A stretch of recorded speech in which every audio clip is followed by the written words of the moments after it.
পিন্টারেস্টে দেখা নামি দামি ক্যান্ডেল হোল্ডার ফ্লাওয়ার ভাস কিভাবে বাসায় বানাতে পারেন সেই নিয়ে থাকছে আমার আজকে blog. So hello everyone, welcome to daily diary of Aditi. আশা করি সবাই অনেক ভালো আছে। ঘর সাজাতে তো আমরা কম বেশি সব মেয়েরাই অনেক বেশি ভালোবাসি, আর সেটা যদি হয় নিজেদেরই বানানো তাহলে তো কোনো কথাই নেই। পিন্টারেস্টে দেখা এই ফ্লাওয়ার ভাস গুলা এবং ক্যান্ডেল হোল্ডার গুলো কিন্তু খুবই পপুলার এখন। আমার বোন আমার জন্য কিছু হোম ডেকোরেশনের আইটেম বানিয়েছে বাসায়। এর জন্য যেটা লেগেছে সেটা হচ্ছে জিপসাম লেগেছে, জিপসাম মোল্ড লেগেছে, আর এগুলো হচ্ছে জিপসাম মোল্ড। এগুলাই করে আপনারা ক্যান্ডেল হোল্ডার বানাতে পারবেন। এই সকল কিছুই কিন্তু এখন অনলাইনে ইজিলি কিনতে পাওয়া যায়। আমার কাছে স্টার শেপের এই মোল্ডটার ডিজাইন অনেক ভালো লেগেছে। এটার রেজাল্ট আমি একটু পরে দেখিয়ে দিচ্ছি। জিপসাম পাউডারটা ভালো মতো গুলিয়ে এরপর এই মোল্ডে দেওয়ার পরে খুব সুন্দর একটা এভাবে শেপ আসবে। প্রায় একদিনের মতো এই মোল্ডের মধ্যে রাখলে জিনিসটা দেখতে ভালো হবে এবং শক্ত হবে।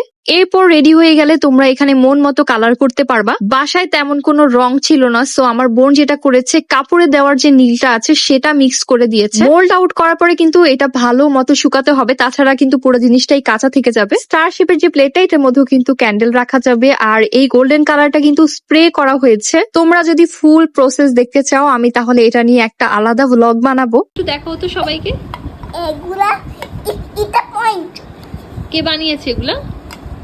মাম্মি দেখাও, একটু দেখাও, দেখো মাম্মি বানাইছে, একটু দেখাও না, সুন্দর করে মাম্মি বানাইছে।